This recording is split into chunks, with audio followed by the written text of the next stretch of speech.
Thank you, Kayleigh. I know you said that President Trump was never briefed on these reports about the Russian bounties and whatnot, but can you say that he was briefed today?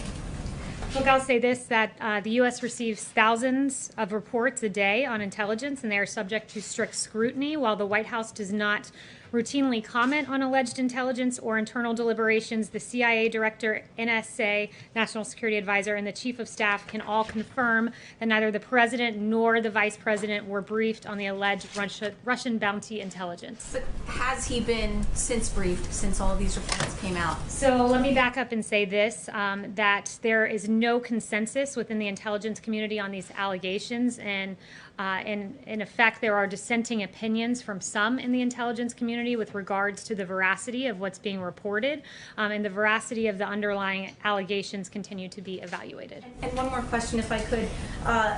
Is he upset that this intelligence was reportedly shared with the British government, but not him? I have no further comment on that other than to just point you back to the two assertions that I made. A few moments later. Does that mean it wasn't in the PDB either? A few moments later. Isn't it concerning that there was even a hint of credibility to this report that the Russians were offering to pay Taliban-linked militants to kill American troops? A few moments later. It has to be verified, but not everything in his daily briefings or in the presidential daily brief that's the written document is airtight. They let the president know about what they are hearing. That's why it's intelligence. What? So why would that not have been something that rose to that level if, we're sharing it with other countries? A few moments later. You don't think this report is true? A few moments later. Does the president have a specific message for Moscow given these reports? A few moments later. That some American service members actually were killed as a result of this Russian bounty. What information do you have on that? A few moments later. I just want to be clear, there are congressional leaders who are being briefed on the Russia situation, but the president has still not been briefed on the situation? A few moments later. If he hasn't been briefed, how is he certain that Russia didn't put out this bounty? A few moments later.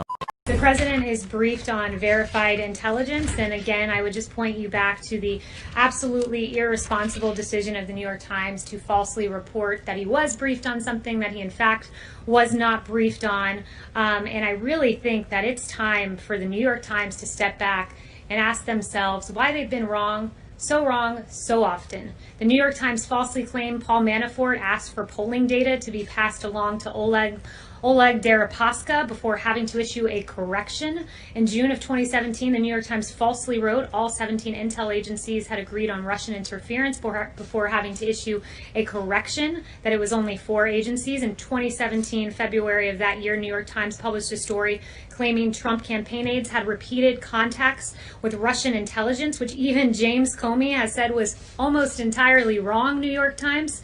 New York Times published a column in March of 2019 by a former Times executive editor that asserted the Trump campaign in Russia had an overarching deal that the quid of help in the campaign against Hillary for the quo of a new pro-Russian foreign policy. That's what we call the Russia hoax, which was investigated for 3 years with taxpayer dollars before ultimately getting an exoneration in the Mueller report. It is inexcusable, the failed Russia reporting of the New York Times, and I think it's time that the New York Times and also the Washington Post hand back their Pulitzers.